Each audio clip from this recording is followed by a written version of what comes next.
Wow. Hey, much love and respect to everyone tuning in right now, watching this video. Thank you for all the support and love. And, even to the people who might still be confused and commenting and trolling and keep, repeating false narratives. I have love for you too. I know that, you'll break out of that spell soon. Today's video, we're going to go into the book of North American chiefs, tribes, and warriors and their story. But we're also going to get into other articles as well. We're going to focus on Virginia in this video. I just thought it would be better just put one state here. And well, first of all, this image I have up, right? You might have seen it before. Now, this is a depiction of John Ogilvy and Arnoldo Montanus of Virginia Indians. All right. Let me go back. Sorry. All right. So, Virginia, right? See how they're depicting the Indians here, right? Very dark complexion. All right. You see this? Do you remember who you are? All right. That's the map of Virginia right there. Over here, actually. This right here. All right. So, again, they've been known who you were, that you are aboriginal. You're not from Africa. You've been here. All right. You didn't come here in ancient times. You've been here. This is a true old world. You went over to Africa. You went from here to there. All right. All those biblical stories, all that ancient Egypt stuff, that was all over here. All right. I've shown many correlations to this in my past videos. Seems that a lot of people are not paying attention, but either way, you can believe whatever you want. You can keep saying, I believe this, I believe that, I believe this. Belief is not a fact. Belief is not knowing. You need to know. You got to stop believing. We believed all our lives. All right. So this is like the area that we're going to be focusing on in some of these tribes, just like the Rappahannock, the Mattaponi, the Pamunkey, Chickahominy, Powhatan, right? This whole thing is a Powhatan, Nansemond, and Apamatuk. We're actually going to go into a video first. I wanted to start out with in her story and their history, so you guys can get a perspective, all right, a reference of what we're going to be talking about. Just look at this right here. It says, did you know, beginning in 1912, that all non-reservation Indians were classified as black in Virginia?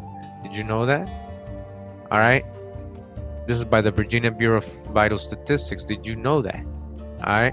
If you weren't in a reservation, I'm like, oh, well, just say he's black because he's colored. He looks like a Negro, so just call him black. All right. So did you know that? All right. And, we already know who was really over here, what they depicted in their drawings back in those times. All right, this is a tobacco farm. We already know that the Powhatan, right, were the ones growing tobacco. They had many plantations tobacco when the settlers got here. Why would Africans know how to grow tobacco if it's a native plant to America? The Indians were growing that. The aboriginals were growing that, right? This is from Virginia as well. All right, a tobacco plantation, as they say. This is the words up here, published in, I can't really see, Fleet Street, London. All right, but this is American Indians. As you can see, so-called Negroes, aboriginals. Look at their complexion, very dark. All right, there's no mistaking who they're depicting here, right? And just want to remind everybody that we've gone over a lot of videos in the past regarding Virginia's Indians and history and slavery and all that. So this is one article that I want you to go back to, Making Indians White, the Judicial Abolition of Native Slavery in Revolutionary Virginia and its Racial Legacy. All right, very good article. We read it in part, I believe, 8, 9, 10, and 11 of my series called From Indigenous American to African American. Make sure to get all 20 of those if you haven't watched that, but the articles on those parts. All right. Another fact here, it says that Virginia passed 2 acts in 1682 that combined Native Americans and Africans into one category, Negroes and other slaves. All right, the written record of the voyage of 1524 of Giovanni de Verrazzano, as recorded in a letter of Francis I, King of France, July 8, 1524. All right, please note the description of the natives. They are dark in color, not unlike Ethiopians. All right, we have the actual book, Verrazzano's book, to verify that. From that time, so in the 1500s, they were calling you dark in color. They were calling you, you're not very much different than an Ethiopian in complexion. An Ethiopian just meant a dark-skinned person. Ethiop means burnt face. It was in reference to dark complexion at first. It wasn't a country like it is today. All right. So again, they were classifying you together, Negroes and other slaves. Native Americans, so-called Africans, right? There was other Negroes that were being brought from other parts of America. They weren't African. We broke that down. All right. So a lot of important history in Virginia and what has happened there to the aboriginals. All right. So just wanted to go ahead and get into this video. Right. This is from the channel Indigenous Accomack. All right. Make sure you like and subscribe. I thought this was very informative, very good. You know, dodging the hijack and everything. She knows her history, and I'm very, proud of her. Proud of the people that that she's a part with, because they're still fighting and they're re-educating and educating everybody about the truth of their history. All right, and they know they ain't coming no slave ships. All right, so let's go ahead and get started in this. This is a very good video. I want to get my video started with this one first before we go into the information and the images. All right. Greetings. I am the guardian of the Accawmacke Tribe and people. I'm here to tell you the hidden truth that you need to know about the indigenous Accawmacke Indians of Virginia. First of all, the tribe is located in Virginia on the eastern shore, which is considered the Delmarva. That peninsula, of course, it's a peninsula, so it's surrounded by water. It's surrounded by the bay on one side and the sea on the other. Of course, most explorers and any traders, and they were traders for thousands and thousands of years coming through Virginia. The Americas was not a new world. It was a world well known to the rest of the entire world. This whole settlement, or the exploration of the Anglos, was about profit. And the Accawmacks were the only Indians that actually helped the survival of all various settlements, because we were very generous and we sent provisions to Jamestown and to other settlements that helped them thrive and survive, whereas others were trying to get rid of the settlers or the immigrants. We did so, and the reason I say that we have a very hidden truth is that we did so to our detriment. We did so to even betray our other Indians, like our other fellow people of our chiefdom were planning a war, and we actually let the Jamestown settlement know that this attack was going to occur. I mean, that's terrible. It's being treasonous, actually, but it's treasonous to the point that that's how much we did for this nation. And the fact that we were a tribe that did so much for the nation, the first tribe to actually support the development of this nation, and yet we're the first ones to be placed on a reservation and have that reservation taken away. That's what is so alarming about our history. So you may ask why I say Indian. I say Indian because Indian attaches you to the colonial period. Indian attaches you to the landmass. Okay, so in various places, whether it's this New Zealand or the Americas, the first people they saw, they called Indians. It was a term used to connect you to being indigenous. And it's the terms used in treaties, terms used that founded our reservation. So you have to use the terms that are connected to the history and to the people and to the laws. Most importantly, the laws. There are the laws that apply to Native Americans did not apply to us back in the 1600s. So when you're looking at historical laws, you got to use the historical terminology, okay? But as far as our history and the fact that we did help them, I want to explain it, because it wasn't that we were just like treasonous, like people that just didn't go along with our chiefdom. We are a people that are part of the Powhatan chiefdom. Chief Powhatan was our chief, the chief over the chiefdom. Our chief, we had our own chief. Our chief Debedaron, also called the laughing chief. He was over our eastern shore. In the eastern shore, like I said, it was very much separate. So because it was separate, you had to do things that were different. I mean, we were subjected to Blackbeard. Blackbeard actually lived and was always on the eastern shore with us. So we had to, be subjected to pirates robbing, taking, raping. We had a lot of intruders that could come in on big ships and attack and, do things. So we had to kind of negotiate our lifestyle accordingly. I mean, although being a part of a chiefdom and also part of the Eastern Cherokee Nation, which extends from Pennsylvania all the way down to parts of Alabama and out all the way to Kentucky, definitely Tennessee. So that Cherokee Nation was huge. The Powhatan chiefdom, it was across the water, and across the water is a long way to come to get help or try to get somebody to help you.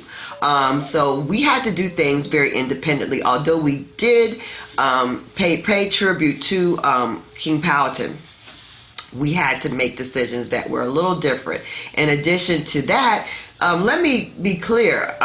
Although there was the John Smith story with Pocahontas, and Pocahontas, by the way, her sister is who our chief married. Mata was her sister, and our chief Debedaron married Pocahontas's sister. So that's how closely related we were, indeed. But with that being the truth, we were in relation. We had to do things that were independent, and we did have respect for King Powhatan. And King Powhatan had the same kind of mentality. He made quotes talking about the fact that why make war? We should show love to each other. And so, and that might have been in his older years, quite frankly, but it was his meaning and his thought, nonetheless, though it said. But there was a very spirit of giving, a spirit of helping that was among the Powhatan people in general. But as we saw that these settlers weren't just traders, and they were staying, and not only were they staying, they were taking too much. They were needy, they were sickly, they were killing us with disease, and they were just extremely greedy. They were using up our stores of corn, which we didn't store as that much. We stored enough to need. We were not a trading mogul nation. We were not trying to make profits across the world. We were just trying to get enough to sustain us, and so we didn't use nature in that way. Whereas they were just coming and using and trying to trade and bring things back to England, and it just depleted, especially those on the mainland who didn't have the same kind of environment. They didn't have the water, the ocean on both sides, the ocean and the bay on either side. They didn't have the great forests and the great hunting lands and farmlands that the Eastern Shore had. The Eastern Shore had farmland and great hunting. So there was an abundance there that was kind of unique to the entire, area of Virginia. That also made us the very unique, having all this abundance on the Eastern Shore. And the Eastern Shore is still an abundant place, although it's very depressed and very stricken with, it's very sad, depressed, and it seems to be cursed, because a beautiful place like that should not be in the condition that it's in, other than all the atrocities. A beautiful place like that should not be in the condition that it's in, other than all the atrocities they have wreaked upon our people. They are It is a place that's full of suffering and sadness. The Accawmacks were on the lands that were in relation to the Pamunkeys and the Mattaponi. They were across the water, but they were still like our cousins, and we also did marry Like it's the same example I gave you of King Devon's wife being from Chief Powhatan's family. Our tribe's lands were taken away in abundance, despite the fact that we did so much to help. And it was said that we were more Negro and we had mixed with African. Well, not at that time did they say Africans, but they said we were more Negro than Indian. The misnomer here being the fact that Indians were always Negro in appearance. We always were said to have different textured hair, curly, dark skin, and the fact that Negras or Negroes were not even transported to Virginia in large numbers at all, not during the entire 400 years of slave trade and servitude. There weren't very many. As a matter of fact, everyone knows about the 16, 19, 20 Negras. Really, it was said Negras, which meant they were females, which meant they were probably good for farming because in our culture, the women did the farming, the men did the hunting. So they also had Spanish names, and they were actually stolen from a slave ship that was in Barbados that was Spanish. So, I mean, they weren't from Africa. So the fact that today they say they were from Africa is a blatant lie. And if you look in the old historic books, of which I have several, you will see that they were not African. Never was that word used. As a matter of fact, in the slave trade, they didn't use African. They would say specifically where they were from, just like people who are from the continent do today. They say, I'm from Nigeria, or I'm from, Liberia. They don't say, I'm from Africa. They would say, we got the slave from the Congo. We got the slave from Angola. They would say exactly where they got the slave from. If you look in old documents, that African terminology was very rarely used. All right, just want to stop and I just want to say, she's speaking facts. Those first, we already know. I brought this out in, so many videos, and I showed the article, The Illegal Beginnings of Negro Slavery, how they clearly tell you that these so-called 20-odd negars, right, or negras, as you're saying, were actually coming from a Spanish ship. They weren't coming directly from Africa. They were actually coming from, it did end up in Barbados. But they were actually coming. That ship originally had picked up these people from South America, the Guyana region, Venezuela, and all that. That's where it was coming before it was robbed in the coast of Veracruz by English pirates. Now they were taken from the coast of Veracruz in the Caribbean. And these were American Indians, as she's letting you know. These weren't Africans. All right. All right. Dodge the hijack. If you want the proof, go back to my videos. All right, I believe is between parts 16 to 20. All right, on my indigenous series from Indigenous American to African American. All right.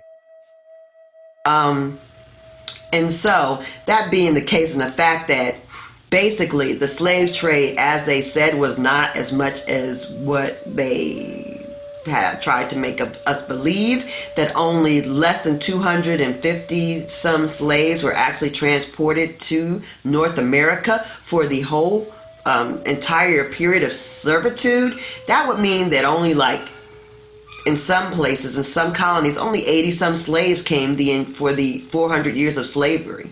That's crazy. 80 slaves, that's like a couple of classrooms of kids.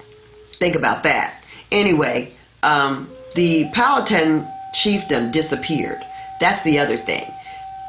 All these different tribes, there were many tribes. Even within the Accawmacks, there were sub-tribes. Well, the Powhatan chiefdom, if you go from 1607, when the settlers or Anglo immigrants first arrived, it disappeared. All these different tribes just boop, boop, boop, boop, boop, came off the map from the 20-year period, okay? Yet, miraculously, the Negro population grew by hundreds and hundreds of thousands. How do you account for this sudden increase of Negroes and no accounting for the disappearance of the Indians? I mean, quite frankly, if the Indians were all disappeared from sickness, they would have been gone pretty immediately. It doesn't take long. Being a RN for 30 some years, I can tell you that if you're gonna die and you die of the horrible things that they died from, it wasn't a long process. They died pretty quick. That would have been an initial thing, and then immunity would have been built up. People would have been okay, wouldn't have been an issue, blah, blah, blah. So the fact that you have all these Indians gone and all these Negroes all suddenly appearing, and the fact that the original people that explored the Americas, North America specifically, Virginia specifically, said that our people were chestnut brown to tawny. Did not mention our hair being straight at all, mentioned our eyes being jet black, mentioned our hair being mostly black, jet black or black.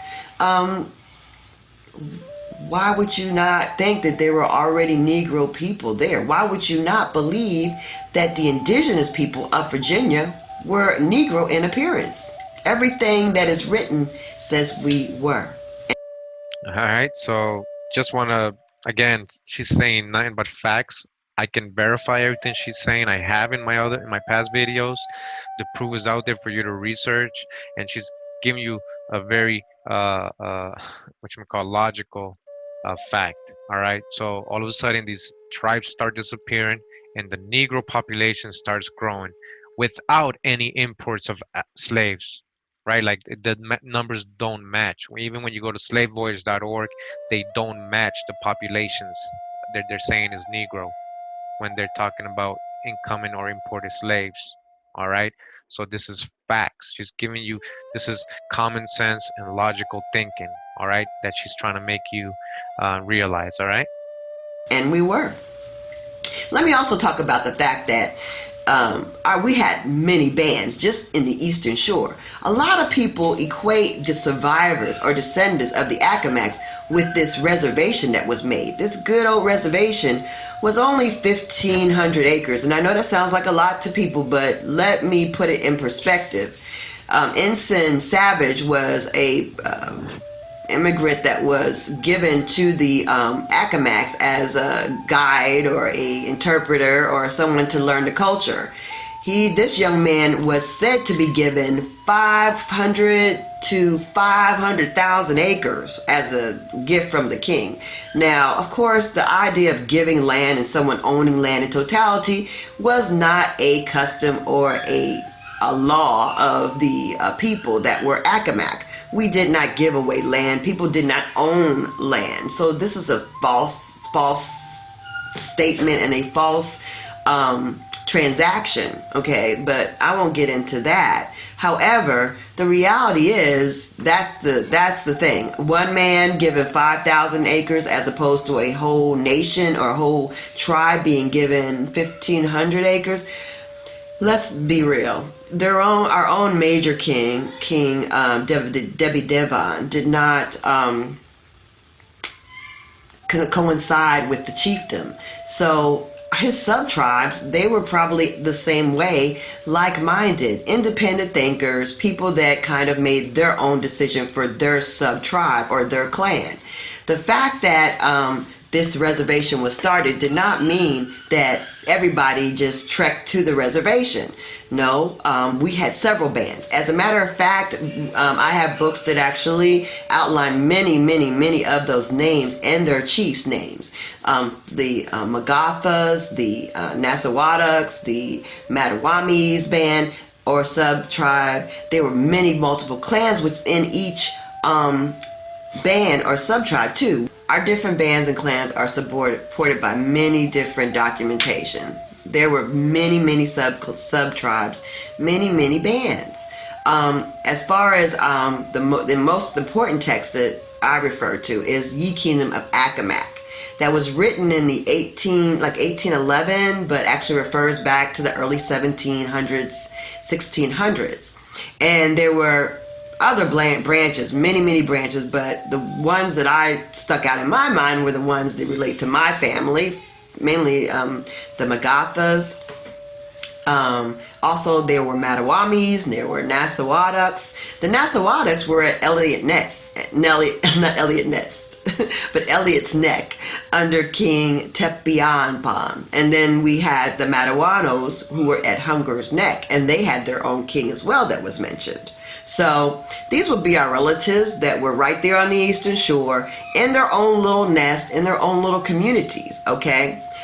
Please believe everybody in their individual sub-tribes and bands did not necessarily join a reservation. That was probably started because it was a prison camp. I mean, the start of the reservation was actually coincides with the end of that major war that ended in 1632. Then you get a reservation in 1640. Hello, it was probably a slave imprisonment camp, which they took the prisoners of war and turned them into slaves, or got them together, divvied them out to people by auction or whatever, and that's most likely how that reservation started. Later it was converted to lots that were allotted to people to say, get off of this good land and come over here and live now. And that existed, that reservation, from 1640 until 1813, when they were pretty much disbanded and the Virginia Assembly removed our reservation. There were, and this was because there was a lot of pressure from the locals for land. They wanted the land, and so they got it.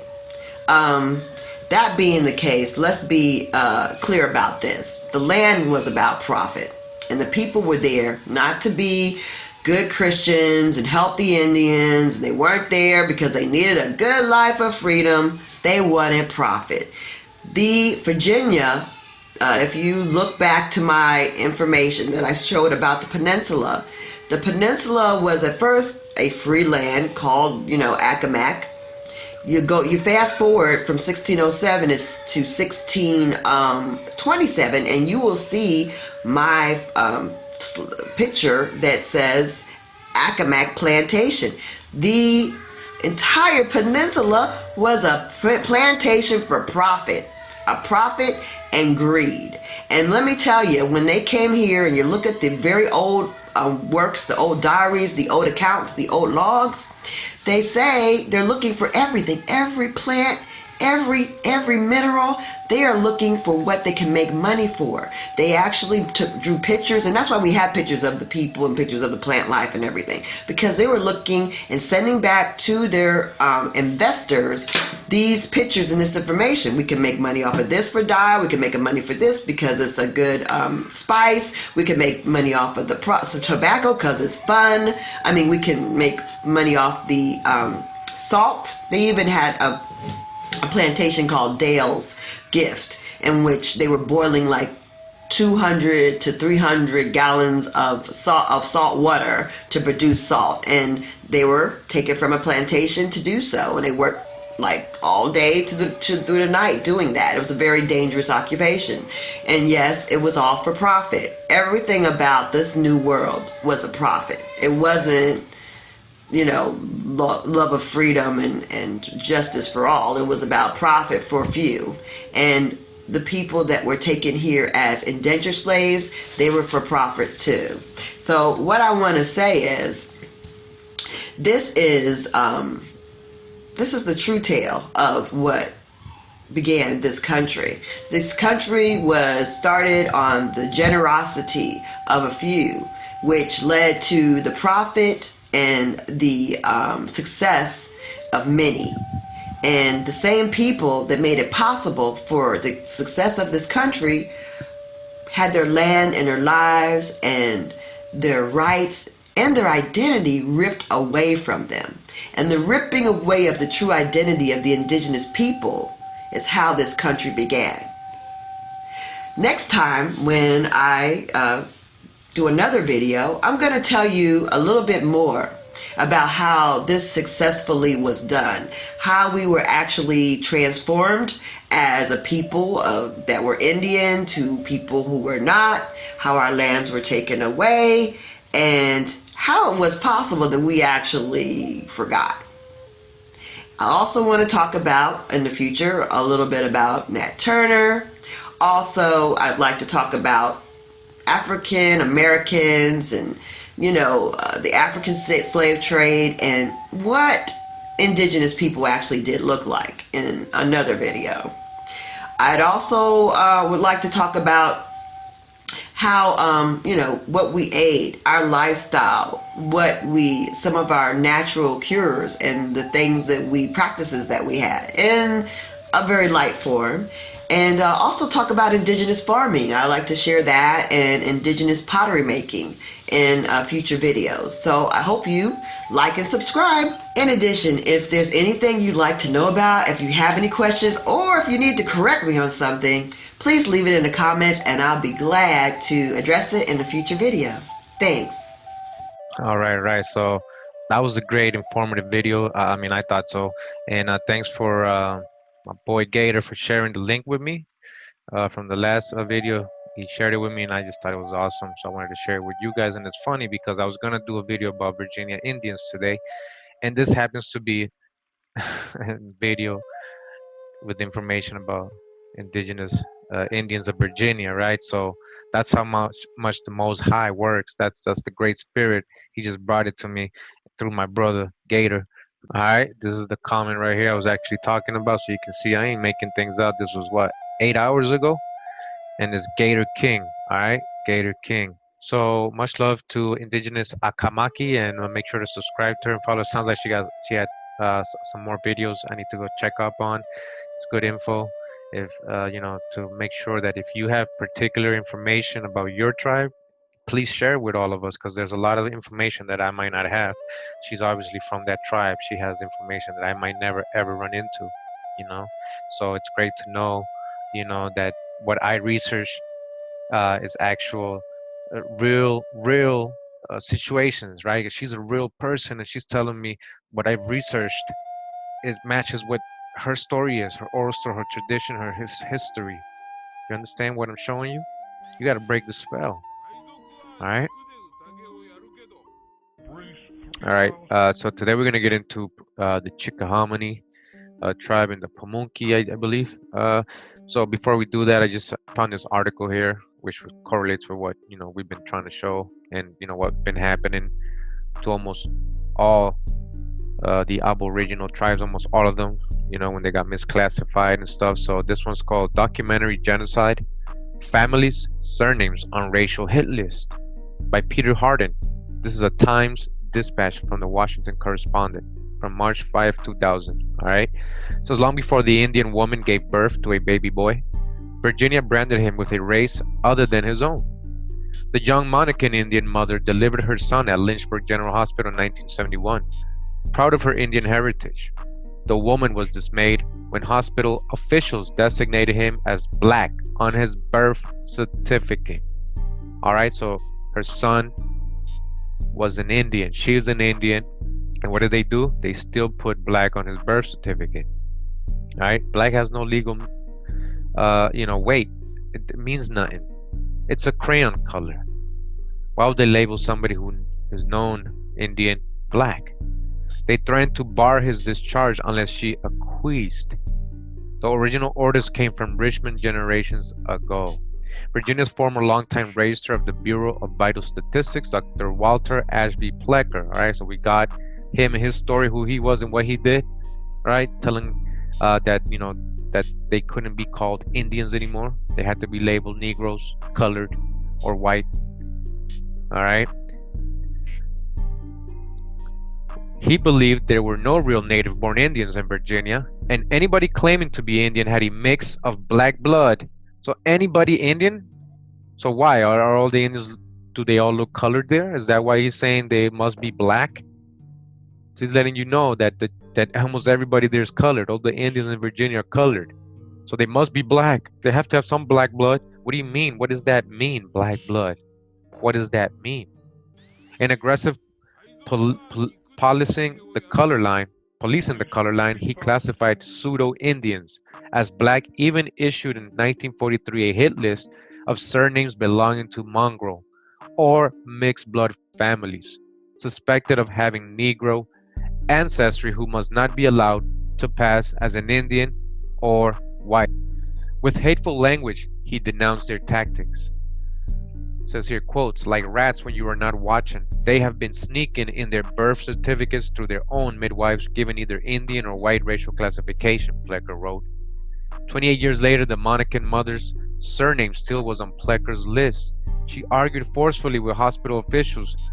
She lost. So because he was on Plecker's list, her surname, and he had demanded, if you remember, we read the Racial Integrity Act, He demanded all hospitals, all doctors to make sure to not classify these people as Indian, right, when they were first starting. And the people he was doing the census on, they were volunteers. They were volunteering to put themselves as black or Negro. But he made sure that newborns or new people would automatically be classified that, so they wouldn't have the choice. This is what's going on in this case. All right. Today, the woman's eyes reveal her lingering pain. She consulted with civil rights lawyers and eventually wanted correction on her son's birth certificate. All right. It got corrected. He ain't black. He's not black.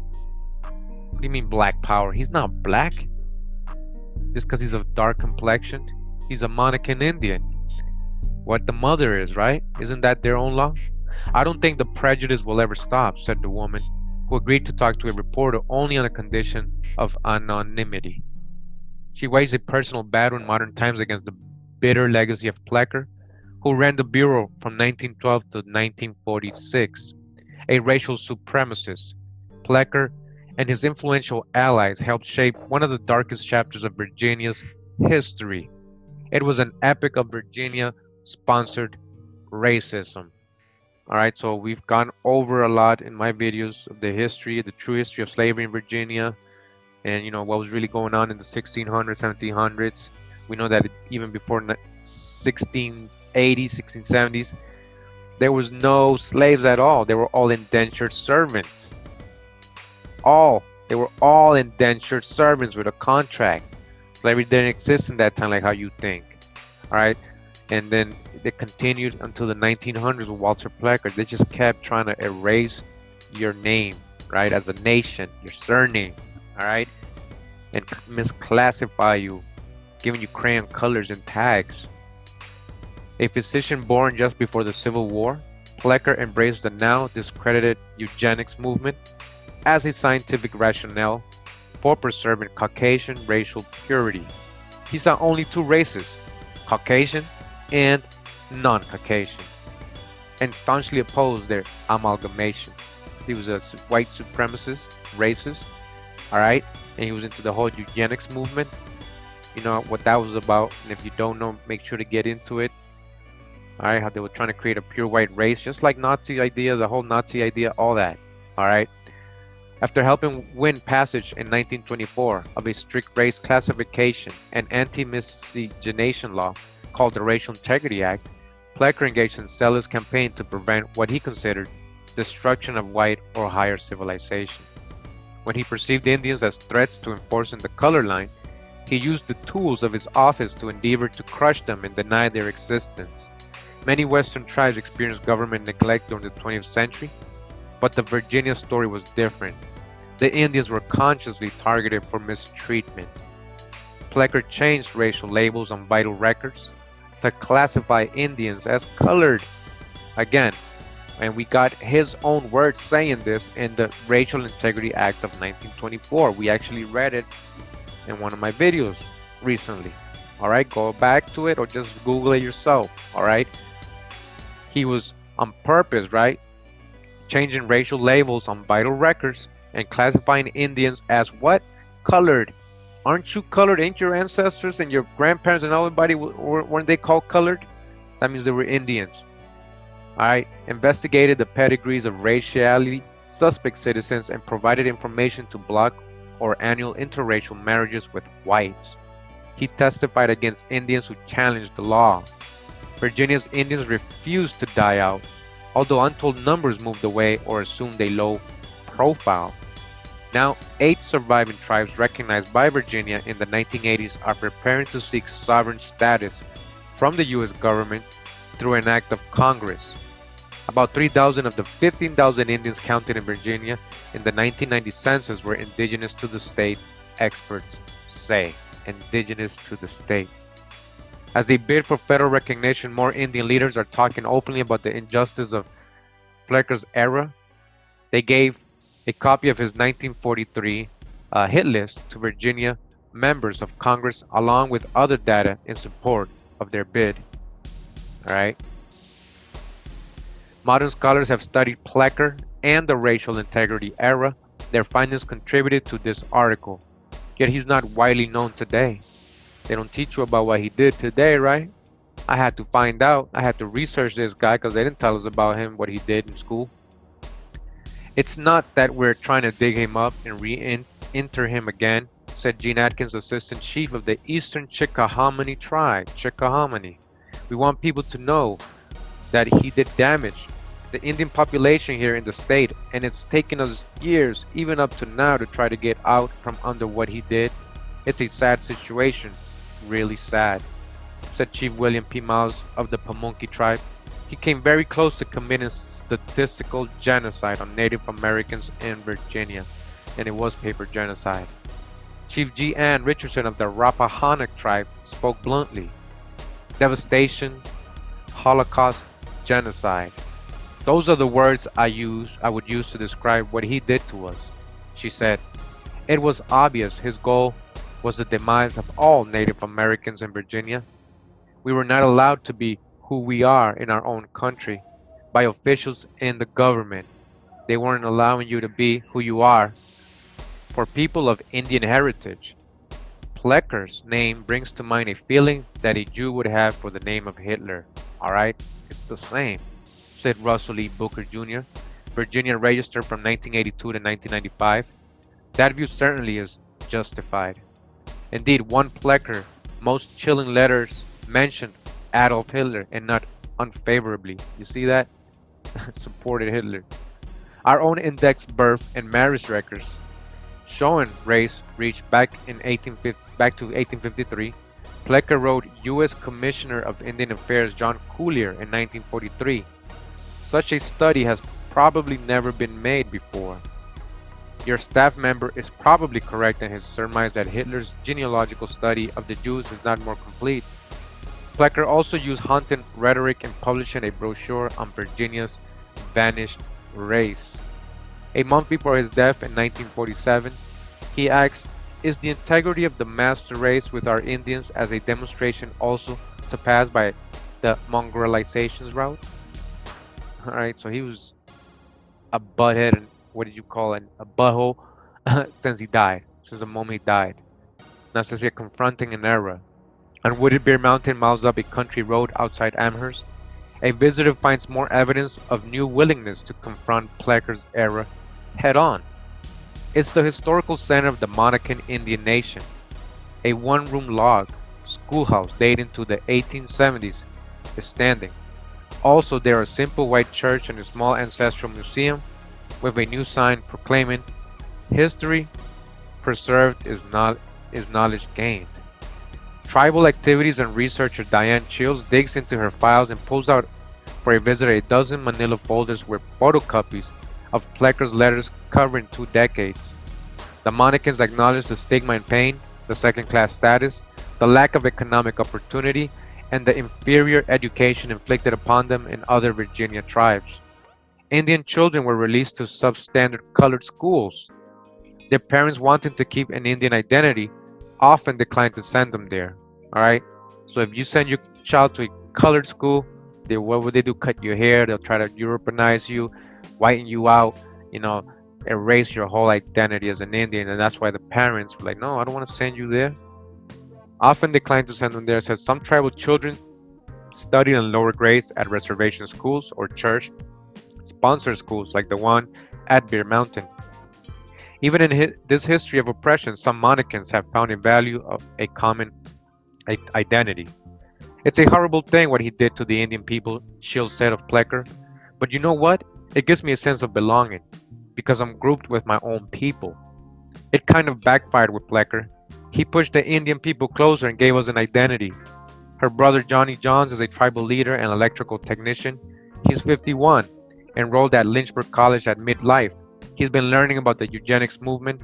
Johns, whose surname was on Plecker's hit list, regards him in 2 ways. First, the horror, the terror. Yet he believes Plecker did us a favor because the list of Indian names is there. We know who we are. It's a two-edged sword, duality, alright? So because he made that list, now people can go back to the same list and be like, see, he said we were Indians. We're not Negroes. We're on this Indian list, right? So it kind of backfired to him in that way. in a lot of these treaties as well, like we read yesterday, that because of a treaty, they were able to prove who they are. All right. Monacan Chief Kenneth Brownham, 47, remembers shunning whites by whites when Indian children were first allowed into public elementary school in the 1960s. School bus drivers sometimes refused to transport them. Plecker was cruel, Branham believes, but he kind of drew us together. We were a tight-knit group because there was nobody else we could associate with. His tribe, which has grown dramatically in recent years to about 1,100 enrolled members, is using federal grant money to document its history. The Monacans are making their comeback with people like Shields and Johns, who were drawn back from beyond Virginia to their family and tribal roots, the place they now call home. Among them, is Indian activist Mary B. Wade, who learned only in the late 1980s about her Monacan heritage from an uncle in Maryland. Now she's secretary of the Virginia Council on Indians, a state government advisory panel. The Monacan tribe owns more than 100 acres on and near Bear Mountain and dreams of buying hundreds more, developing a retirement home and a daycare center. These Amherst Indians won recognition from the General Assembly in 1989, 5 years after Lynchburg pediatrician Peter Hoke laid out a Monacan genealogy for what was once called a lost tribe. A lost tribe? The lost tribes? Hoke detailed his finding in book, and the recognition has contributed to a spirit of resurgence among the Monacans. Indian people of Amherst and adjoining Rockbridge counties were a special target of Plecker, he wrote in a 1925 letter. The Amherst Rockbridge group of about 800 similar people are giving us the most trouble. Through actual numbers and persistent claims of being Indians, some well-meaning church workers have established an Indian mission around which they rally. Across the state in eastern Virginia, home for tribes that once made up the Powhatan Confederation, the Powhatan, a lot of tribes under that, Plecker evokes diverse reactions from Indian leaders. He was just determined to get rid of us, said Chief A. Leonard Atkins, 73, of the Chickahominy Tribe, Chickahominy. It was hard to believe that a man could do what he did and get away with it. A Chickahominy midwife was threatened with imprisonment by Plecker if she didn't stop putting Indian on birth records. So you see what he was threatening. This happens today, all right? This happens today, all right? And so she didn't want to be classified as a Negro, black, colored, or whatever he was trying to classify her as, and she kept putting Indian, and he threatened to put her in jail. So what do you think she did? Atkins said she decided to stop her midwifery rather than buckle under to him or risk a prison term. Oh man, she had to give up what she was doing. During Plecker's era, a number of Indians didn't admit to their cultural heritage or pass down traditions to their children. It was easier for many to adapt to white society. It's easier to let them call you Negro, colored, or black, African American. That's just easier, right? Said Chief Barry Bass of the Nansemond tribe. All these Virginia tribes, right? There's probably a lot who have gone to their grave who still didn't admit they were Indian. That's millions of people. Millions of people that happened to. They were never able to admit or told anybody that they were Indian. That's where it hurts, says Bass. The acting chairman of the Virginia Council on Indians and the Bass family can trace their lineage right to Indians. Plecker wrote in 1924 state-published pamphlet, Eugenics in Relation to the New Family, that there were no true Indians in Virginia who didn't have some black blood. Alright, he wrote that in the Racial Integrity Act, and that's a false lie. That was completely false. And what does he mean by black blood? Because he's going with the whole out of Africa theory, right? He's trying to say these were slaves from Africa. They were mixed. That's what he's trying to say. That's why they were colored. Alright?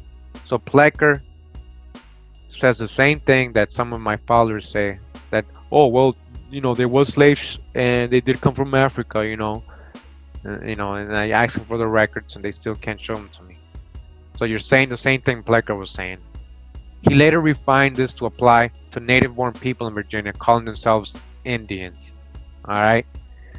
His 1943 letter, alluding to rats sneaking in their birth certificates, claimed that mixed blood groups were intent above all on escaping Negro status and securing recognition as white. So his whole excuse was that they were trying to be white and get recognized as white so they can benefit from what white people or pale faces benefit from, right? Because they had more benefits than the so-called Negro, right? We know that. So he's trying to say, well, they're trying to be white like us. That's why we got to make sure they're not, and we just got to label them colored. With the resulting privilege of attending white schools and ultimately attaining the climax of their ambitions, marrying into the white race. That's what he was saying. He's saying they just want to be us, benefit like us. No, he's so wrong. Racist dude. Plecker misunderstood the Indian culture, said Dr. Helen C. Roundtree, an anthropologist and Virginia Indian expert, recently retired from Old Dominion University. Those whom she studied in Eastern Virginia believed that if they married a white, the children would be Indians. Roundtree wrote in her book, Pocahontas People. These Indians did not want to be white, she wrote, although they wanted access to better facilities available to whites and the freedom to marry whites to avoiding inbreeding. So now they were controlling who you marry and all that. I mean, that's a whole different topic, right? And subject, but how do you control that? How can you tell people who to love, right? Continuing, it says, in drawing his conclusions, Plecker relied heavily on old birth and death records that indicated only whether an individual was white or non-white, said former register Booker. There was no place to register Indian. Non-white was later taken to mean black. So if you're non-white, then you have to be black, according to Plecker, right? A crayon color. And by the Racial Integrity Act, Booker said, all right? So this act that became part of the Virginia, wow. Law, right? An act that became law, right? Was basically assuming. To Booker, the racial integrity era amounted to what today would be called ethnic cleansing. All right, this was ethnic cleansing or documentary genocide, paper genocide, all right, a real genocide, not just a physical one, but a paper documentary genocide. He was convinced he was one of the chosen, Booker said of Plecker. He was the original Martinet. All right, so it says the Plecker letters. Plecker left a major paper trail. He gave carbon copies of hundreds of his official letters neatly typed on Commonwealth of Virginia Department of Health stationery to John Powell, a Richmond-born concert pianist and an outspoken advocate for race purity measures in Virginia. So they had their whole friends and group of people doing this. Today, the letters offer a rare record of bureaucrat intruding in an individual's lives, harassing and intimidating citizens, bullying local officials, and stamping out civil rights. The correspondence is housed in a collection of Powell documents at the University of Virginia's Alderman Library. Powell graduated Phi Beta Kappa from University of Virginia at age 18. He became an international known pianist and lectured in University of Virginia's music department. In one letter, Plecker wrote a Lynchburg woman in 1924 to correct a supposedly false birth report for her child, which had been signed by a midwife. This is to give you warning that this is a mulatto child and you cannot pass it off as white. Mulatto, keyword for Indian, right? He wrote, Plecker apprised her of the new one-drop rule, which defined a white person as having no traits whatsoever of any blood other than Caucasian, all right? We all know about the infamous one-drop rule. Come on. Now he continues saying, you will have to do something about this matter and see that this child is not allowed to mix with white children. Plecker admonished, it cannot go to white schools and can never marry a white person in Virginia. It is an awful thing. So you couldn't, this was law.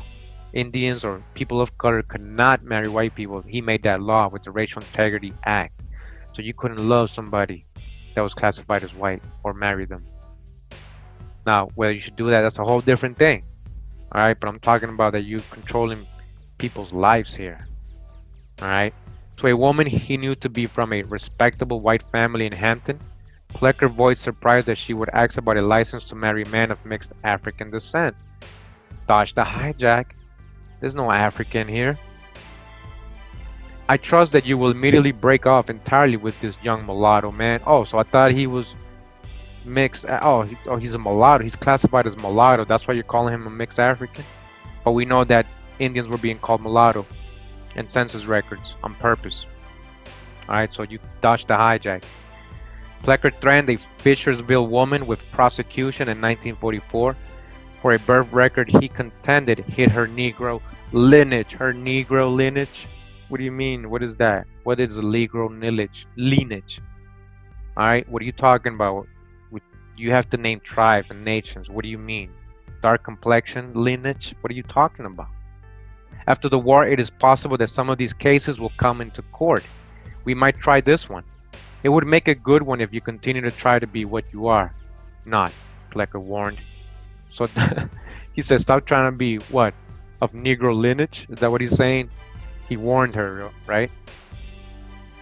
His writing supports the view of leading scholars that Indians were a secondary, not primary target of the eugenics movement in Virginia. The attack on persons of African descent laid the foundation for the attack against the American Indian community in Virginia as mixed race population. So dodge the hijack again. African, this ain't no Africans over here. Alright, Kunta Kinte, that was a hoax. Alex Haley wrote his movie, his book, based off a fictional story. Alright, we just got that, right? What do you mean African descent? Wrote an anthropologist, Dr. Danielle Moretti Langholtz of the College of William and Mary, in a dissertation on the political resurgence of Virginia's Indians. Plecker was vehement about preserving the color line. Two races as materially divergent as the white and the Negro in morals, mental powers, and cultural fitness cannot live in close contact without injury to the higher. So he's saying the white people are the higher race. He told an American Public Health Association session in 1924. They were openly just kept saying this nonsense and doing lectures on it. Can you believe that? The lower never has been and never can be raised to the level of the higher. Who's the real higher, though? Who's the ones who created civilizations, taught everybody everything? They got it all twisted. Plecker went on. We are now engaged in a struggle more titanic and of far greater importance than that with the central powers from which we have recently emerged.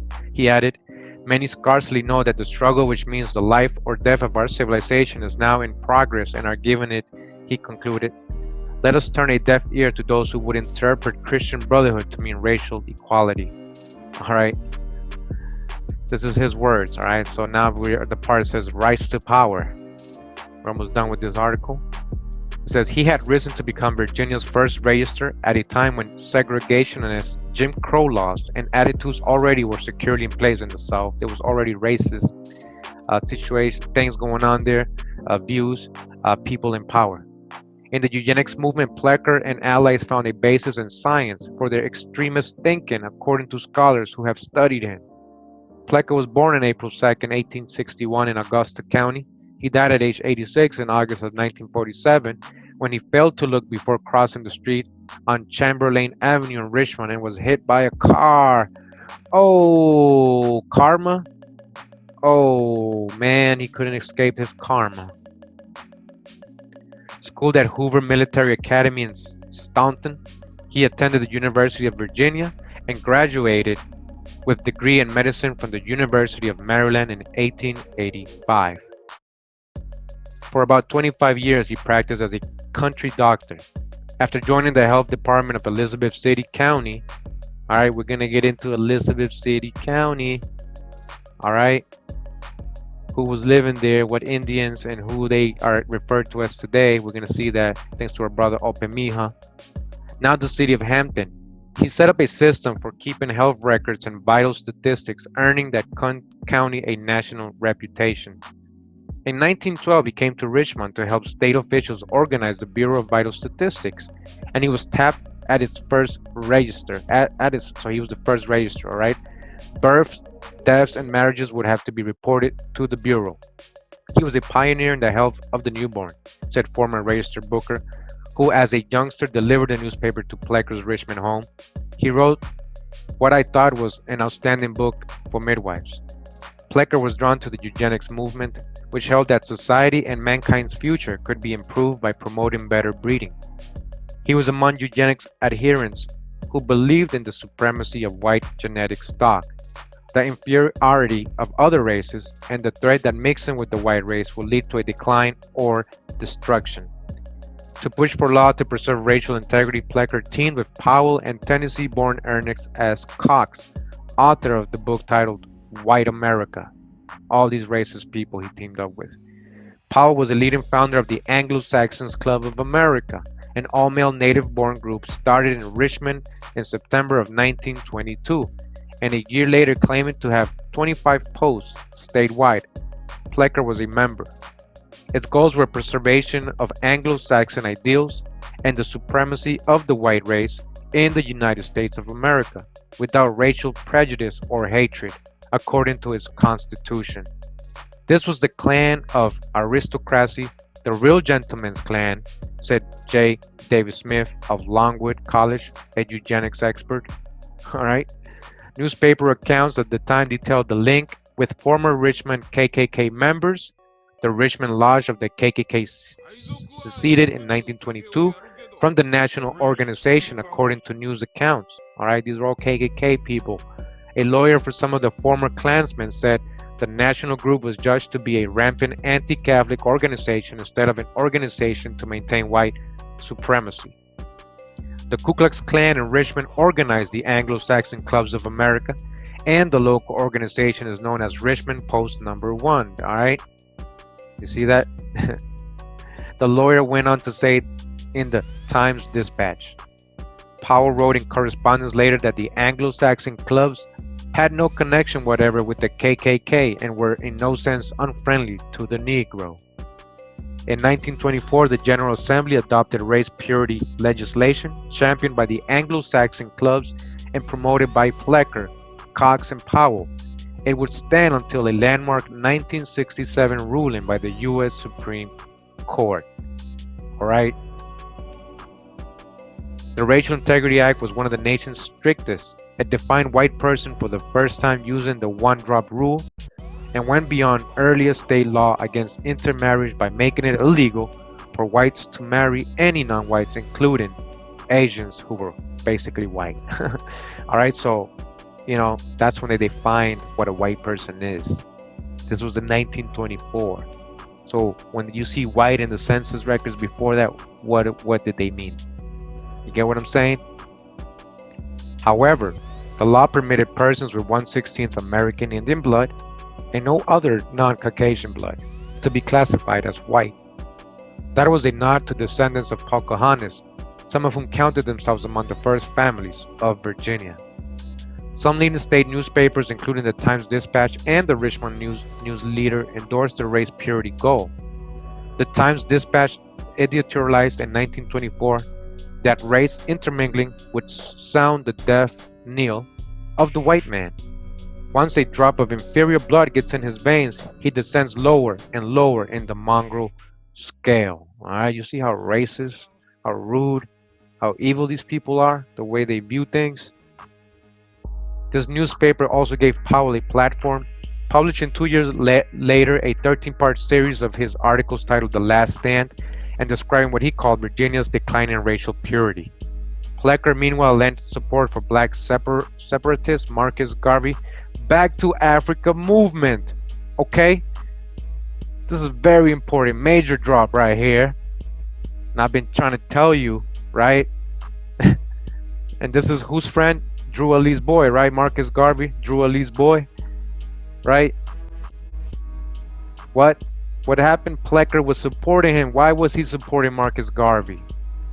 Because Marcus Garvey was with the whole Back to Africa movement, with the whole lie that you're African. You must go back to Africa. How can you go back to a place that you're never from?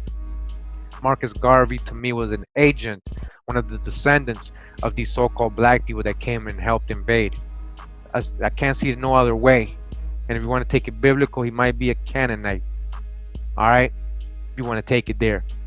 All right, but of course, you see this racial guy, this eugenics, this evil person, Plecker, backed Marcus Garvey because it went with his agenda. And who was Marcus Garvey? He was a Freemason, a Prince Hall Freemason. So go ahead and go back to Africa. Go ahead and acknowledge and worship Marcus Garvey and give him all the props. But you know what? He was an agent, and he was here to deceive the people. He he was allowed to become so famous, and he had all these businesses in Central America. Here in Costa Rica is where he had his headquarters, all right, for his business. The building is still there, and he didn't do nothing to help out any of these people. He was just making money. All right, so this is big. I hope you understood what just was said here. Plecker, meanwhile, lent support for black separatist Marcus Garvey's Back to Africa movement. All right, they're in it together. It was a whole agenda. They're confederate against you. Psalms 83. They wanted to erase you from being a nation. All right, Joshua. Plecker kept trying to narrow loopholes in the Virginia law. The legislature agreed in 1930 to define colored people as those in whom there is ascertainable any Negro blood. Framers of the Racial Integrity Act found a convenient facade for their race prejudices in the pseudoscience of eugenics. Pseudo, said Paul A. Lombardo, a eugenics expert who teaches at the University of Virginia Law School. Lombardo wrote, the true motive behind the act was the maintenance of white supremacy and black economic and social inferiority. Racism, pure and simple. That's what it was. It says here, enforcing the act. And his more than 30 years as a registrar, Plecker stood up to those who disagreed with him, urged him to back off or got in his way. They included courageous Indians, a Virginia governor, and federal officials.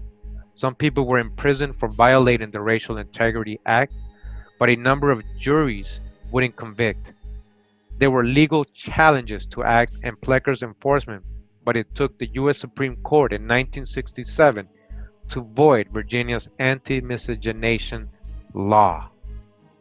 Two of the earliest challenges came in Rockbridge County in 1924. A circuit judge upheld in the first case the denial of a marriage license for an Indian woman to marry a white man, but in the second case, he set the eugenics backers reeling. Judge Henry W. Holt heard expert testimony from Plecker before ruling in favor of an Indian woman who had challenged the denial of a license for her to wed a white man. Holt found no evidence that the woman, Atta Soros, was of mixed lineage under a reasonable interpretation of the new law. He questioned its constitutionality and the legal meaning of the term Caucasian. Half the men who fought at Hastings were my grandfathers, all right? Some of them were probably hanged and some knighted. Who can tell? Certainly in some instances there was an alien strain beyond peradventure. I cannot prove that there was not, he wrote in his opinion. Drawing on Alice in Wonderland, he added, Alice herself never got into a deeper triangle. John Powell shot back with a pamphlet published by the Anglo-Saxon clubs titled The Breach in the Dyke, an analysis of the Soros case showing the danger to racial integrity from intermarriage of whites with so-called Indians. Holt's ruling was not appealed, however. An assistant state attorney general warned that the act might be declared unconstitutional. Absalom Willis Robertson, the Rockbridge Commonwealth's attorney, represented the state, a former state senator. Robertson would rise to fame as a congressman and U.S. senator for 34 years. A conservative Democrat, he was known as an expert on federal finances. On civil rights, Senator Robertson opposed the progressive stance of the National Democratic Party and was involved in the filibuster over civil rights legislation in 1963. His son, Republican Pat Robertson, is the conservative television evangelist who founded the Christian Coalition and in 1988 ran for president. In October of 1924 letter, Plecker personally had asked A.W. Robertson to represent Virginia if your charge is not too great, and the governor will pay the bill. So you'll get paid if you help us. Governor E. Lee Tinkle, too, had written Robertson, Willis, this law is a new one, and I regard it of vital importance. There are a great many of our real substantial white people who fought hard for the bill and are doing all they can to help out in this situation over the state. Asking what Robertson would charge if he were to represent the state, Trinkle added, I know that you will be more than reasonable because you, like the rest of us, are interested in this movement, because you are white. When Plecker sought to have the race purity law toughened the following year, the governor advised moderation. Trinkle wrote Plecker, urging him to be conservative and reasonable and not create any ill feeling if it can be avoided between the Indians and the state government. From reports that come to me, Trinkle added, I am afraid sentiment is molding itself along the line that you are too hard on these people and pushing matters too fast. Plecker didn't yield. The racer tried to tell U.S. Census officials how to list Indians and urged Selective Service officials not to induct them as whites. A number of Virginia Indians, struggling to retain their identity, battled to be inducted with whites in World War II, a position Plecker opposed. Through various petitions and channels, the Indians met inconsistent results.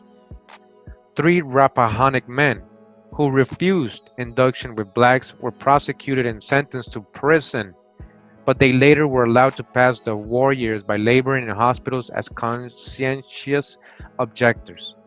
Yet in federal court in Western Virginia, a judge sided with 7 Amherst County Indians who resisted inductions as Negroes, because they weren't Negroes, they were Indians. Because remember, this was the status. You lose a lot once you're labeled a Negro. Finally, the government, after years of wrangling, generally deferred to registrants to choose their race, an Indian victory that some scholars believe helped pave the way for the civil rights movement. That's what helped the civil rights movement. In the same period, Plecker wrote a letter to Powell that reflected a defeat and Plecker's own authoritative gamemanship. Plecker had begun putting corrections on the backs of birth certificates issued by his bureau before 1924 to remove the designation Indian. So even before he came out with that, he was already, you know, changing things on the census records, on certificates. So by the time it came for them to fight it, it already had been changed. There was no designation of Indian. A prominent Richmond attorney, John Randolph Tucker, representing 2 Amherst County Indians, challenged Plecker's standing to constitute himself judge and jury by making such a change and threatened court action. Plecker yielded temporarily. This is the worst backset which we have received since Judge Holt's decision. He confided to Powell on October 13, 1942. In reality, I have been doing a good deal of bluffing, knowing all the while that it could not be legally sustained. He's been bluffing the whole time. You hear what he's saying? This is the first time my hands has absolutely been called. The backset didn't last long.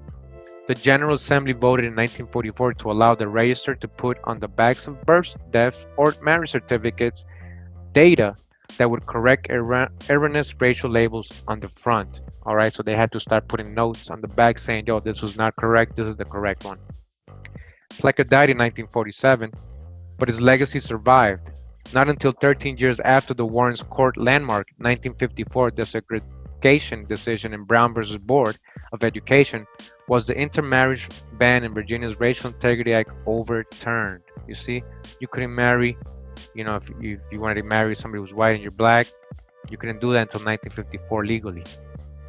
Saying Virginia's anti-miscegenation law was based on racial distinctions, the Supreme Court concluded there is patently no legitimate overriding purpose independent of invidious racial discrimination which justifies this classification. The fact that Virginia prohibits only interracial marriages involving white persons demonstrate that the racial classifications must stand on their own justification as measures designed to maintain white supremacy. That's what it was all about. In 1975, Virginia repealed this racial definition and segregation laws. Now it says here, the last part says lasting damage. Alright, what it has done. Virginia tribes preparing to seek federal recognition as sovereign nations have told officials in Washington about the lasting damage sustained in the Plecker era, 3 centuries after Virginia's first people encountered the European settlers. A bill being drafted by Republican James P. Morin, D.A., would ask Congress to grant federal recognition. Gene Atkins of the Eastern Chickahominy said it may take beyond the current generation of Virginia Indians to correct the wrongs of Plecker's era. We're getting more advantages, but we still don't have the same advantages today of the white population, Atkins said. Telling the story of Plecker's mistreatment of the Indians could open more doors, Atkins said. It boils down to this: more people will be sympathetic to what we're trying to do. All right, and that's why I'm doing this.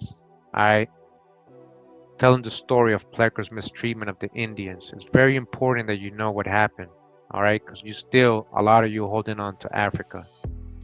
All right, and then even before that, you're still saying, well, maybe they didn't come on slave ships, but they came here as ancient people and settled America. No, you're looking at history in reverse. We went over there and civilized Africa, India, Europe, all that. True old world. America's the true old world. Came out of here. All right. So this was this article. I thought it was pretty good.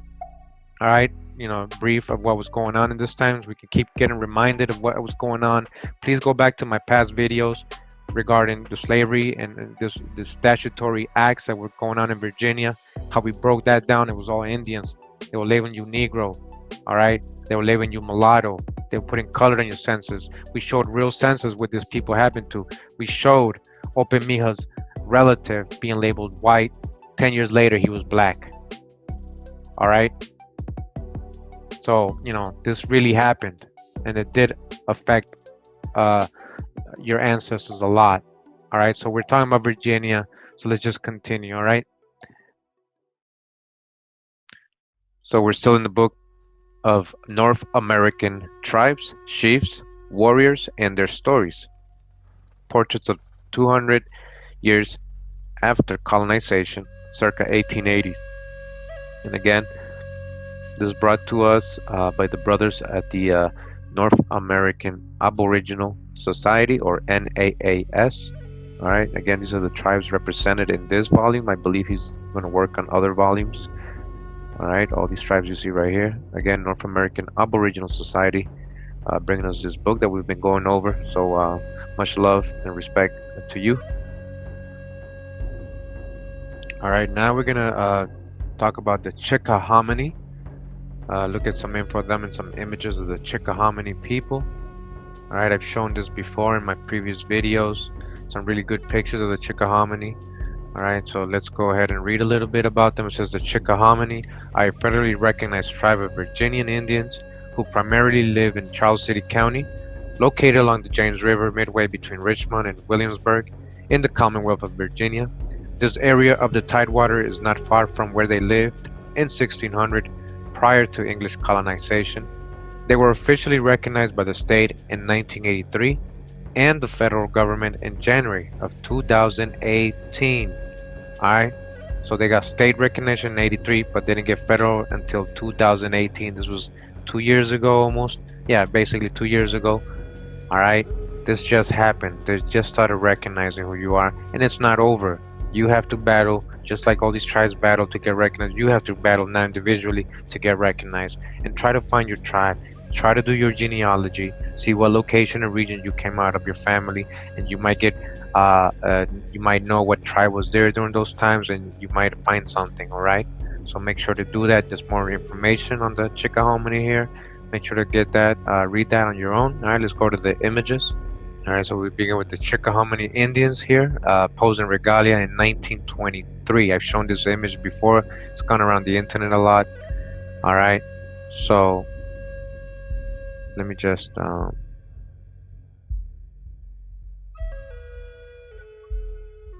so let me just zoom in real quick. Alright, so you see what we have here. Alright, you see that? What you see here? I see so-called Negroes, right? These are aboriginals. These are the Chickahominy tribe people. All right, look at this. All right, all so-called black people. These are aboriginals, Chickahominy. All right, princes right here. You see? Do you remember your ancestors? You gotta honor your ancestors. Remember, it's Virginia. All right, Virginia Indians, the Powhatan. Chiefdom, the Powhatan chiefdom tribes, alright? Who did the colonists encounter when they got here? These people, alright? The pilgrims and all these people encountered so-called Negroes when they got here. copper colored tribes of America. All right, Chickahominy. All right, take a good look. All right, and these are not mixed with African. These are not Mongols. All right, these are aboriginal Chickahominy people of Virginia. All right, and they got their own origin story. So look into it. All right, Chickahominy. Back up again a little bit. All right.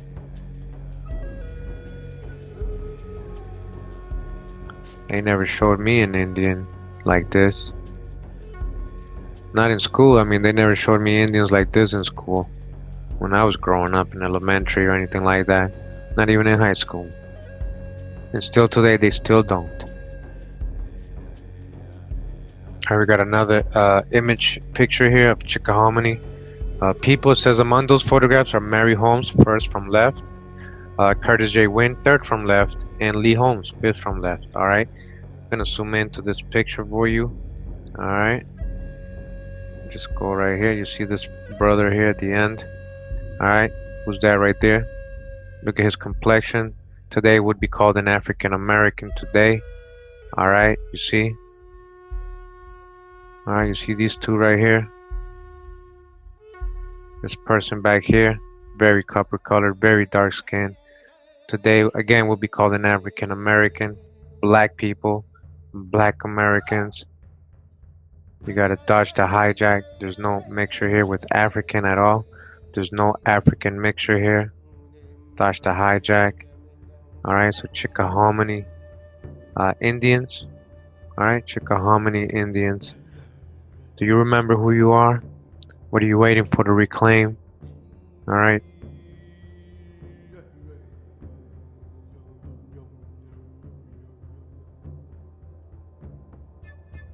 Another image here says left to right are Powhatan Bradby, Mary Elizabeth Atkins Bradby, and Kermit Bradby, Chickahominy. Alright. Chickahominy Indians.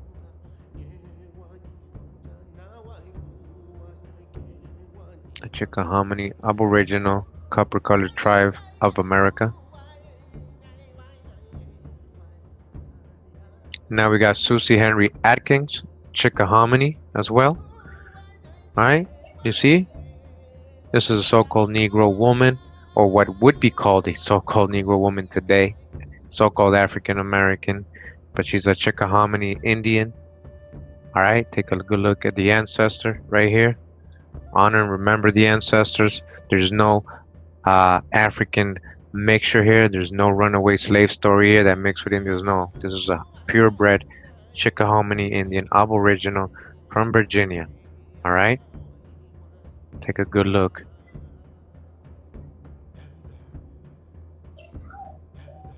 Alright, so I want to give a big ups to Opemiha. Alright, his YouTube channel. And the info he brought out some, a dagger yesterday or 2 days ago, and it was regarding the Kecoughtan Indians, the Kecoughtan. All right, and how does that relate to the Tann Negroes? Right, so he goes into this website, right? It's called freeafricanamericans.com. Free, they were free. A lot of them were born free. He reads this to us all the time, the different surnames and locations. All right, the genealogy of these people, their true history, how they own land and everything. But in this particular case, he found something very interesting, which I thought it was really interesting, and make sure that everybody knew. All right, so let's just get a little bit of him, Opemiha. Again, make sure to subscribe to him, hit like and all that. So the family that I was just happened to be looking through was the Tann family. Okay, and as you can see on the screen, we have a picture of two of the members of the Tann family standing outside their home, looks like, with a horse in their yard. But let's read what. All right, so as you can see the image, these are so-called Negroes, right? The Tanns, right? Because remember, we're in AfricanAmericans.com, right? So-called African Americans. What it says here, and then I'll show you.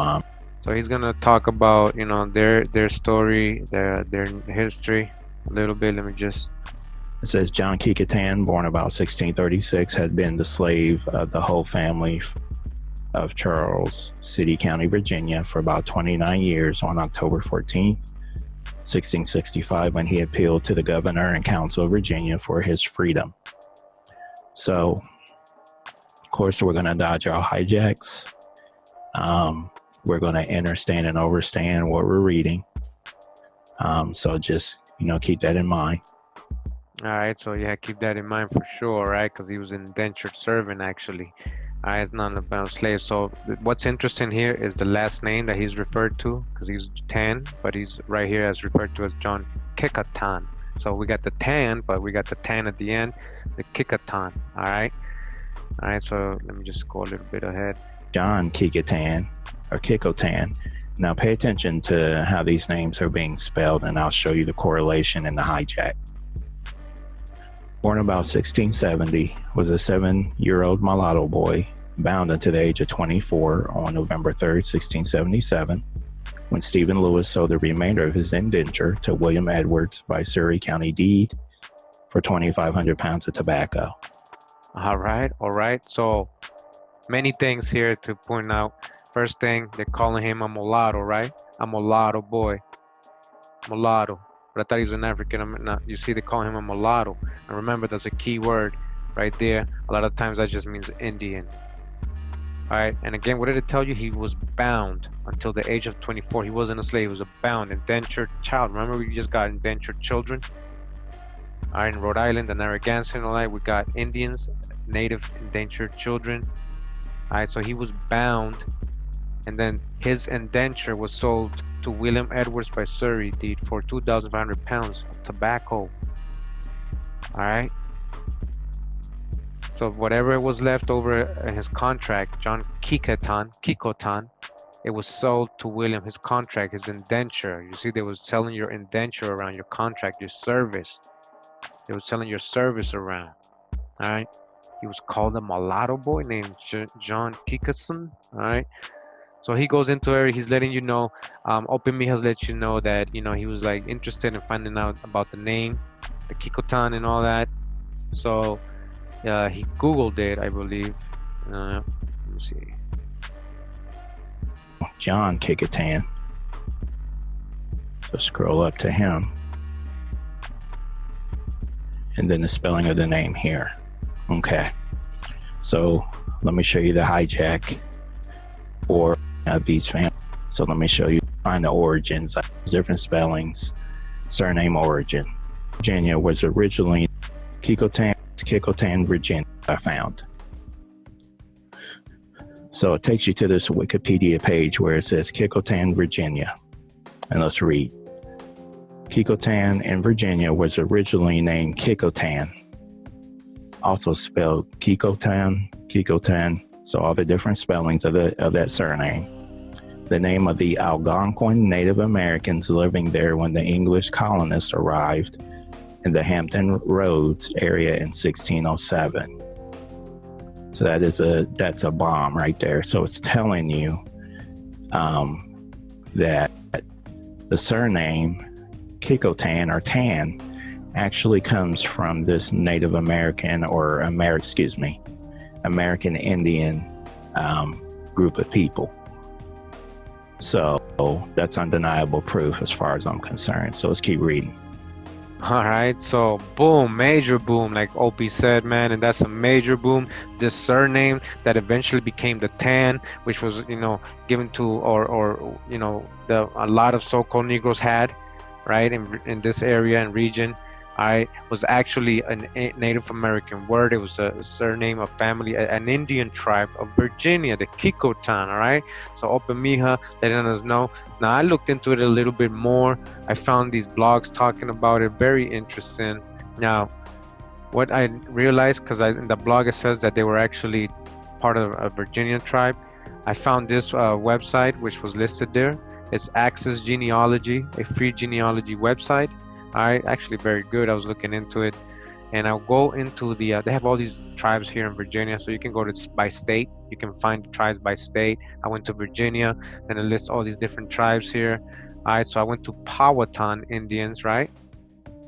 So we're in the Powhatan, all right?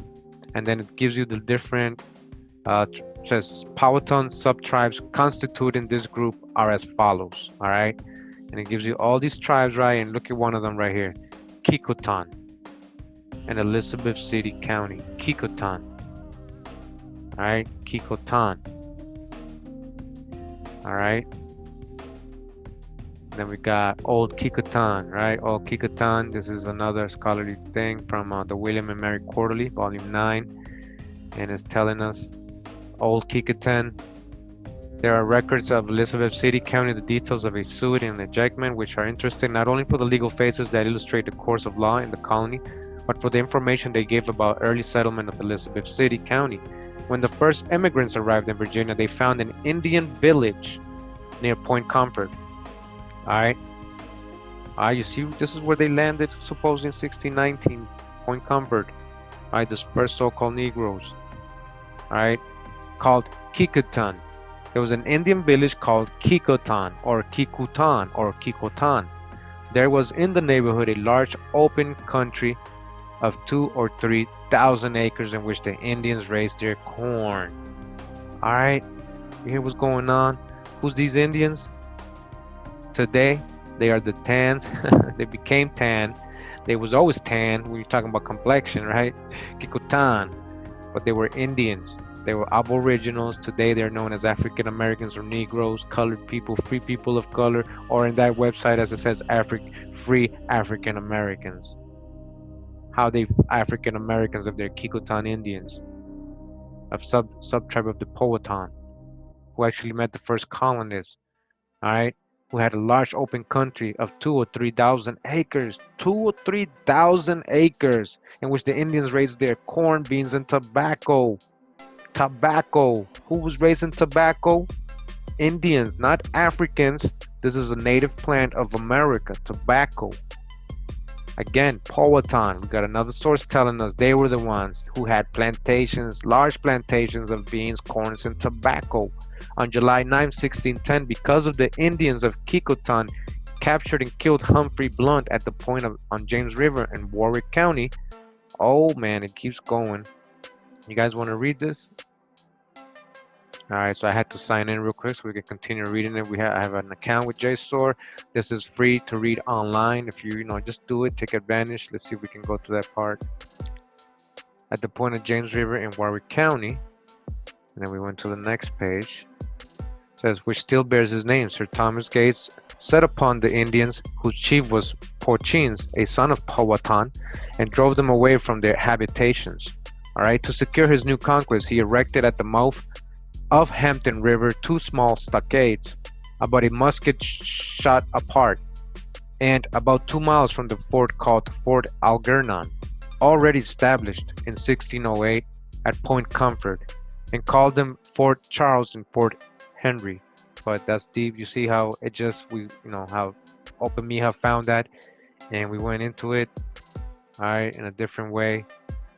And just one more here. It says Indians in 17th century by Ben C. McCary. All right. It says, all right, so it says here, Kecoughtan. The Kecoughtan Indians lived on both sides of the Hampton River in Elizabeth City County. Smith's and Tyndall's maps place the Indian town on the east side of Phoebus side of the Hampton River. Population about 75, and the Mattaponi, and it keeps going, different tribes, all right? So, there's so many tribes that we don't know about that were misclassified, as so-called Negroes or black. All right, I just wanted to point this out. That was great research by Open Mija. Make sure you get, the info he's providing. Subscribe to his channel. All right. All right. Now, again, we're still in the book of North American tribes, chiefs, warriors, and their stories. All right. This is the section on the Pamunkey Indians. We're going to see some info and images on them. All right, the Pamunkey people nation. So a little bit information on the Pamunkey. Let me just back up. It says the Pamunkey Tribe is one of 11 Virginia Indians tribes recognized by the Commonwealth of Virginia, and the state's first federally recognized tribe, receiving its status in January 2016. All right, the state's very first federally recognized tribe, and it just happened, all right, in January of 2016, all right. 6 other Virginia tribes, the Chickahominy and Eastern Chickahominy, the Upper Mattaponi, the Rappahannock, the Monacan, and the N.A.A.S, were similarly recognized through the passage of the Tomasina E. Jordan Indian Tribes of Virginia Federal Recognition Act of 2017. You see, this is all recent. On January 12, 2018, all right, the historical tribe was part of the Powhatan Paramountcy, all right, the Powhatan, made up of Algonquin-speaking tribes. The Powhatan Paramount Chiefdom was made up of over 30 tribes, estimated to total about 10,000, 15,000 people at the time the English arrived in 1607. All right, the Pamunkey Tribe made up about 1/10 to 1/15 of a total, as they numbered about 1,000 persons in 1607. All right, so this tribe is part of those people who the first English who came and colonized Virginia met. All right, so that's a little bit of information about them. Go ahead and make sure to get all the rest of the information by reading this book. Let's go to the images. All right, so we want to start out with this image here. It says Pamunkey Indians paying annual tribute to the governor of Virginia. So why are they still paying tribute to the governor of Virginia in 1930? So they got to give him a deer. That was the tribute. That was the treaty. Left to right, unidentified man. All right, Dora Cook, George M. Cook. That's right here, him right here. Governor Harry Byrd, him. Pocahontas Cook, George Cook Jr., and Jim Bradby. Tecumseh Deerfoot Cook. All right, so I just want to zoom into George Cook. You see that? So chief. These are Pamunkey Indians. All right, and this governor is European. They still got to pay tribute. In 1930, they still had to pay tribute, and they didn't get federally recognized until 2016, but they still had to pay tribute, all right? All right, and that's her, and the rest of them. You see the aboriginal chief, all right? Pamunkey.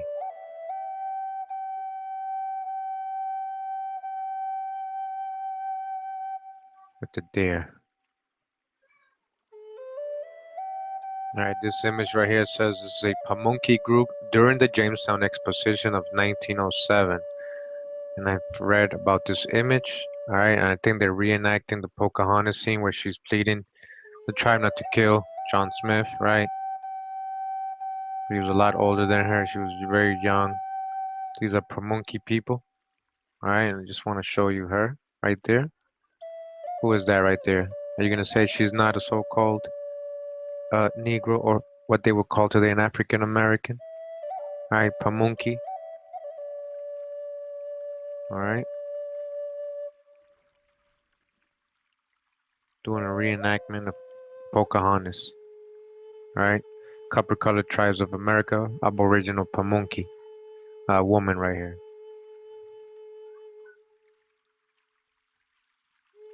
All right, this next image, I just want to zoom in. We have a Pamunkey family. All right, Pamunkey family from Virginia. All right, and now we got, just back up from left to right. Optichipan Mayor Mattaponi Pamunkey with his brother. Powhatan Mayor Mattaponi Pamunkey, his mother Sarah Langston Mayor Pamunkey, another brother Elston Opechanaconu Major Mattaponi Pamunkey, his father Lee Major Mattaponi. This is in 1900, all right? See this?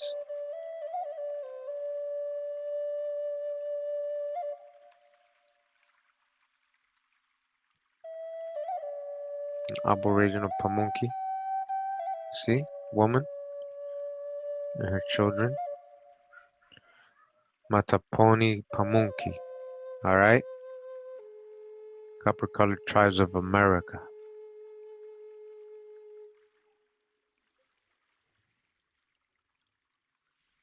All right, just wanted to show you another picture of Pamunkey tribe of people. All right, I'm in the Virginia Indian Archive website. You can actually find some good info and images here. So this is the faraway picture. Says Yorktown Centennial 1881, right? 1881. It says description. Pamunkey Indians posed for an unknown photographer at the Yorktown Centennial celebrating George Washington's victory. Festivities were held from October 18th until October 21st, 1881. Standing from left to right are unidentified man and unidentified man. Theodore O. Dennis Cook, wife of George Major Cook, so another more of the Cooks. Theophilus Dennis Paul Mines, Dick Allman, an identified man. George Major Cook, an identified man. Seated from left to right are Chief George Major Cook, Howard Lee Allman, Albert Page, and John Dennis and Herbert Bradby. All right, so let's just go into the picture. All right, so this is the picture right here. All right, see this? All right, let me see if we could just zoom in a little bit. All right, do you see that? See him? Let me zoom in more. All right, take a good look. These are Pamunkey Indians. This is a picture from 1881. All right, see these brothers?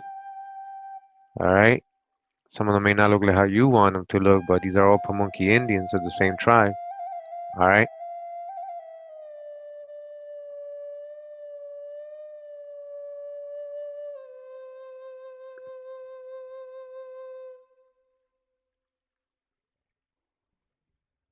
All right, you see aboriginals, Pamunkey, aboriginals of this area of United States, Virginia. All right, you see why they were being classified as colored and Negro, and you see why Walter Plecker kept saying they have to have a Negro blood somewhere, a Negro lineage. They can't be classified. You know, they didn't want them to be classified as Indians anymore because they're saying they weren't pure. All right, but this is in the Virginia Indian Archives. They're not saying anything about these people being mixed with African anywhere on this website. All right, so just wanted to go ahead and show you these Pamunkey Indians as well. All right.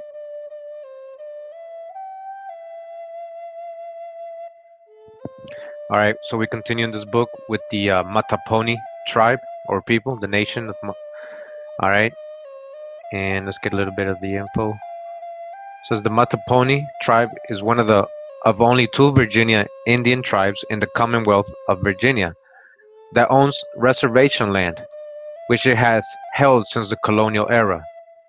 The larger Mattaponi Indian tribe lives in King Williams County, on the reservation which stretches along the borders of the Mattaponi River near West Point, Virginia.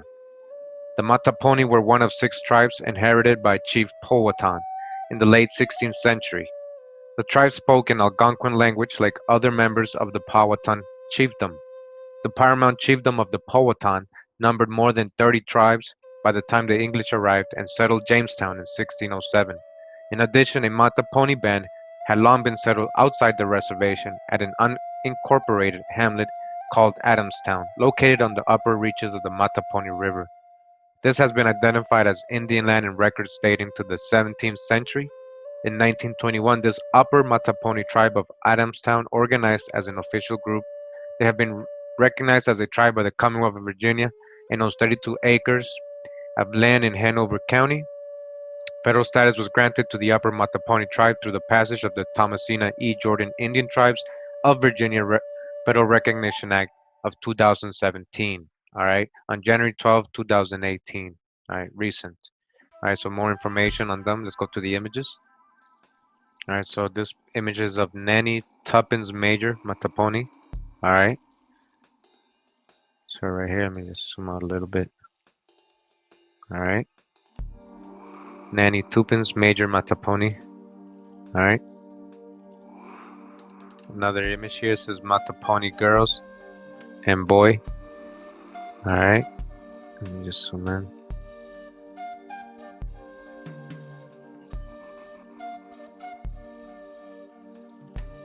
All right. Another image here says a young Mattaponi girl. All right.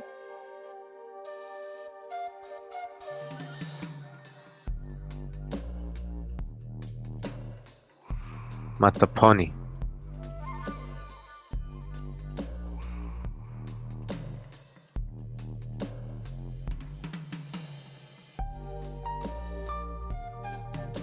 All right, it says here in this image, European Mattaponi man. All right, so him half European, half Mattaponi, with a Chickahominy wife. All right, Chickahominy wife. That's their children. All right, that's his wife, Chickahominy. All right.